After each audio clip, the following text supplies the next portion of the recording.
Commissioner Sodi Lane, can you do the Pledge of Allegiance for us, please? Oh, wait, I'm supposed to call roll first. Forgive me. You call roll.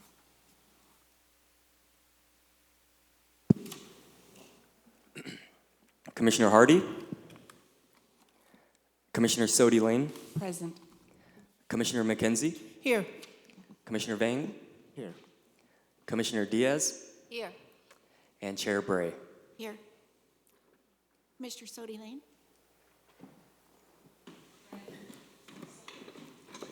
Pledge allegiance to the flag of the United States of America and to the republic for which it stands, one nation, under God, indivisible, with liberty and justice for all.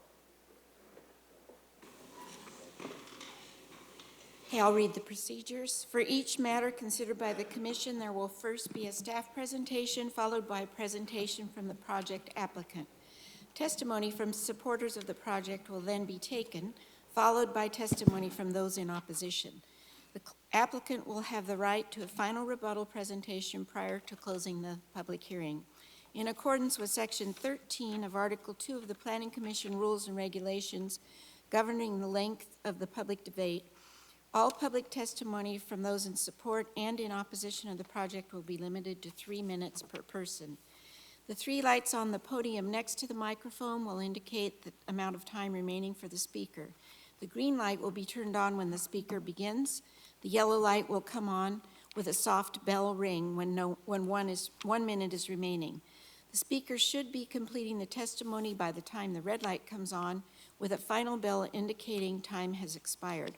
All public testimony must be presented to the commission at the podium. Any testimony that references race, religion, ethnicity, economic status, national origin, or any other classification protected under state or federal law in a derogatory manner shall be deemed irrelevant and will not be considered by the commission in making its land use decisions. If you challenge these land use matters in court, you may be limited to raising only those issues you or someone else raised in oral or written testimony or before the close of the hearing. Okay, so we'll start the meeting with approval of the agenda. Are there any changes to the agenda? Okay, do any of the commissioners have any changes? Okay, can we have a motion to approve the agenda? A motion to approve. Okay, a motion to approve by Monica Diaz. Second. Second by Commissioner McKenzie. All those in favor, please signify by saying aye. Aye. Any opposed, signify by saying nay. The motion passes 5-0. Okay, so we will now move on to the new matters. We'll begin with item A, which is consideration of vesting tentative tract map number T680. 6280. Pardon? 6280. Can we have a staff presentation now?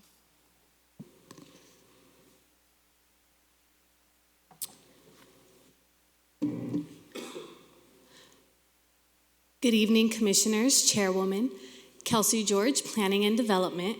Tonight for your consideration is vesting tentative tract map T6280, Plan Development Permit number P1903951, and the related environmental document. The subject property is located on the southeast corner of North Polk and North Dante Avenues. It is on a vacant parcel of land, approximately 9.18 net acres in size.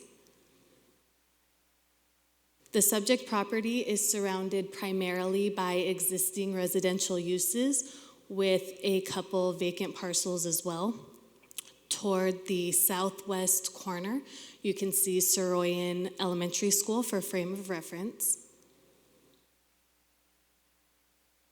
The subject property is zoned RS5 with a planned land use of single-family residential medium density.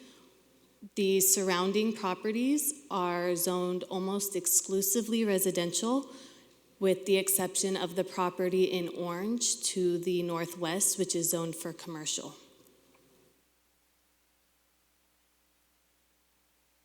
This map was previously approved as T6054. It's coming back and proposing to subdivide the subject property into a 90-lot single-family residential subdivision. It proposes an overall density of 9.8 dwelling units per acre. For the RS5 zone district, the density is 5 to 12 dwelling units per acre, so it is within the permissible density range. Here is the map exhibit. It shows all 90 lots. It also shows several outlots, which are for private landscaping, private streets, open space, and parking. Here's the site plan for the related plan development for this project. This project is requesting authorization to modify the RS5 zone district standards to allow for reduced setbacks and reduced lot sizes. What this project is proposing is a 5-foot front yard setback and an 8-foot rear yard setback with 2,340 minimum square foot lot size. I do want to point out that lots 26 through 43, which are on the east side of the map, are proposing a 20-foot setback when only 10 feet is required. This is, the east side of the map is adjacent to existing single-family housing, so the greater rear yard setback allows for more space and more privacy. Going back one slide, these modifications are intended to allow for the required density, as well as allow for the home buyer an affordable option to home ownership with less annual expense in maintenance and water consumption. This is one of the elevation examples that this project is proposing. This is the product that the developer is proposing to put up. A full mitigated negative declaration initial study was done for this project, and it was concluded that with project-specific and the Master Environmental Impact Report mitigation measures incorporated into the conditions of approval, this project would not have a significant impact on the environment. The applicant held a voluntary neighborhood meeting to discuss the project on January 7th. 5 members from the public showed up to this meeting. The District 2 Plan Review Committee also reviewed the project, and they voted. All of the attending members unanimously recommended approval, but there was one member absent that day. Further, a notice of public hearing was sent out to all property owners within 1,000 feet pursuant to the Fresno Municipal Code. When you sat down, you had 2 documents in front of you. One of them was an email that staff received today regarding that public notice. If you had a chance to read through it, you saw that he is 100% in support of the project. He just feels that there should be a street light on Polk and Dante. This project is not conditioned to provide a street light, but they will pay all of the required fees. The second document that you had in front of you was a change to the Department of Public Utilities conditions. So in the original staff report, the conditions were for public sewer, but this is a private development, so all sewer will remain private. So that's what that change was. The applicant has been made aware of that change. And with all of that, staff recommends that the commission approve tentative tract map T6280, Plan Development Permit P19-03951, and the related environmental document. Staff and the applicant are available to answer any questions, should you have any. Thank you. Are there any questions for staff? I do. Thank you. You said that they would be more than willing to pay for any of the requirements for a traffic light. What does that mean? So not more than willing. the project is required to pay into the citywide traffic fee program. So they will have to pay in it where that traffic light goes. We don't know entirely, but Public Works is here to speak on that.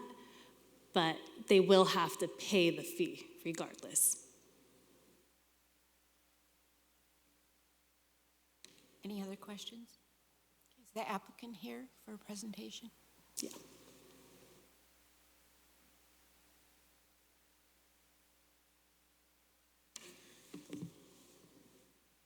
Good evening. My name is John Adelie. My address is 7030 North Fruit. We agree with staff's recommendation for approval. I wanted to reiterate that we held a voluntary neighborhood meeting. The attendance was light, but the attendees that were present were supportive of the project after we reviewed the facts of the project.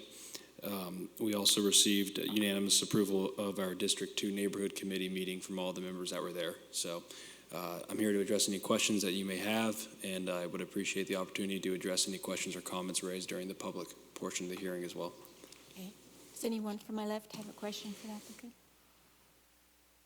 I have a question. I just wanted to see, during that involuntary meeting, did you receive any kind of concerns or any kind of issues that the local residents may have? Concerns? Concerns or any kind of issues that they brought up? One of the questions, just going off memory, was brought up about the main entrance point to the community, and the residents were happy to see that it was on Polk Avenue as the main entrance. We have a emergency vehicle entrance on Dante Avenue as well, but the neighbors were satisfied with the locations of those two entrances. And then we had another resident there that lives in the community to the southeast that's directly adjacent, and we had already put forth in our site plan a 20-foot setback for that backyard, so that there's 20 feet from the house we're proposing to build on those lots to the backyard fence, and then there's another approximate 20 feet from her backyard fence to her house, so we're providing about 40 feet of space there. Thank you. Anyone else have any questions? So I'm not familiar with the area. So as far as home pricing, is it in line with what's around it? Is it lower, higher? Well, there's not a lot of new home pricing on the east of Highway 99 in Northwest Fresno right now. There was one community that was just recently built out by another home builder. So we don't have a great comp in terms of new home pricing, but in terms of what's on the MLS, I think we should be relatively in line with what that pricing is, or possibly even above it, just given the cost of construction materials right now. Thank you. Thank you. So now we'll go out to the public. Are there any members of the public who want to comment in favor of the application? Anyone opposed?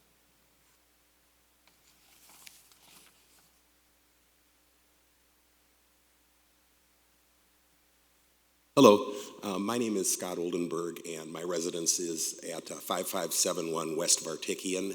So I'm on the west side of Polk, in the development behind the fire station. I want to emphasize I don't have any significant reservations about the project, and I apologize that I didn't hear about the earlier meetings, or I would have attended the meeting at Soroyan School. However, I did want to just raise the point concerning traffic and the roads. If you look at Polk, above Dante and Sierra, it is 2 lanes in each direction, and then it's reduced to 1 lane in each direction with the turn lane in between. I don't know what is contemplated in terms of traffic and the roads, but I do want to point out that there could be not only in terms of the number of lanes, but also the consideration of traffic lights that I would certainly like for that to be considered if it hasn't already been. Our area of town is one of the main areas of the city that is not served by mass transit, so everybody drives, and I think it's just an important consideration. That's all I had. Thank you. Is there anyone else opposed to the project? Did the applicant or Public Works want to respond to this gentleman's concern?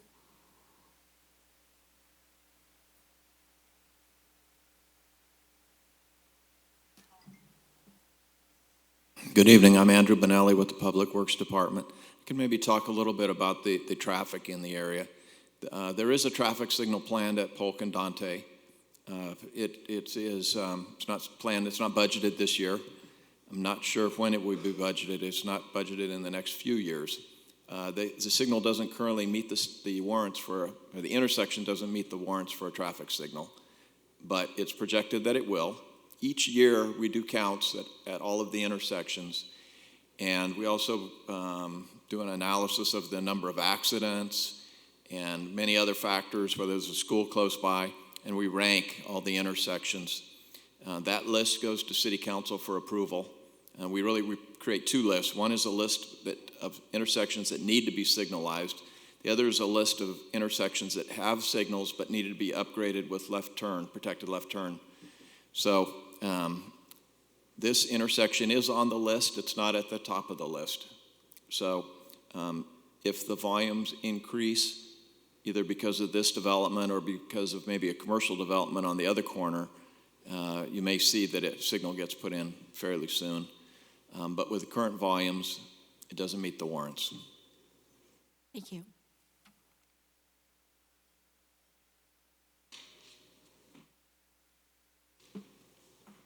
Would you like to speak again? Yes, if that's okay. I just wanted to add a few quick comments as well. With going off of what Andy Benelli had said, as we pay more fees with these 90 units, we'll be able to pay more fees into that signal fund, which will get that intersection closer to having its traffic signal. We're also, point number 2 is that we're putting in a full lane on Polk Avenue going northbound from the project. And then the third item I wanted to add that regards to public transit is we have a bus bay condition. So there's going to be a turn inlet on Dante Avenue on the north west corner of the project. That's a bus bay, so that should hopefully help to improve public transit in the area as well. Thank you. You're welcome. Okay, if there's no one else opposed, we'll close the hearing. Do we have any comments or a motion by the commissioners?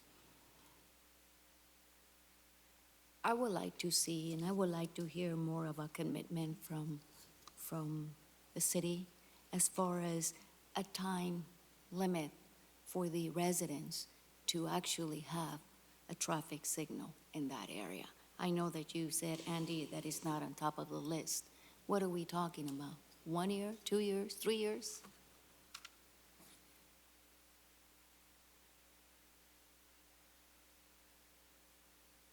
It really depends on, again, Andrew Benelli with Public Works. It really depends on the conditions at the intersection, the volume of the traffic, the number of accidents, the volume of pedestrians. There's a lot of factors that come into determining when that signal will be installed. We have currently over 500 traffic signals in the city, and we do build several every year. So it is on the list. We have a list of almost 100 signals that need to be installed. So we evaluate it in comparison to the other signals, and the signals towards the top of the list get the highest priority. City Council evaluates that list. They often have questions about their districts, about why something maybe isn't scoring higher, or some intersections. The criteria that we establish gives extra points if a school is close by, if there's school children that cross that location. So sometimes you'll see a signal go in by a school in particular that you say, gee, the volume there is much less than the volume at the corner I'm interested in. So there's just different criteria, mainly based on safety, that determines when a signal will be installed, and the traffic volumes. So this is on the list. It's not currently towards the top of the list. It could move up if the volumes increase or if we have a lot of accidents at the corner. Mr. Benelli, can you just clarify, so there are requirements per state law, there are warrants, so we can't just install a signal on an intersection. There have to be certain criteria that are met, correct? Traffic signal warrants are really a standard that's established by Caltrans that almost every city uses. And we use those warrants. There's, I think 8 different warrants, but primarily just 1 or 2 that I don't know, that are used in our city, because that's what, the volume warrant and things like that are what they mainly go off of. We don't put in signals where they're not warranted, because sometimes you can have more accidents if you put in a signal. People aren't anticipating it. You'll have rear end accidents. So really, and the need is so great. We spend the money where the intersections meet the warrants and where the need is the greatest. I don't know. It is on the list. It would be great to put in a signal, but it's just not our highest priority. Thank you, sir. Do we have any other questions? I'd like to make a motion.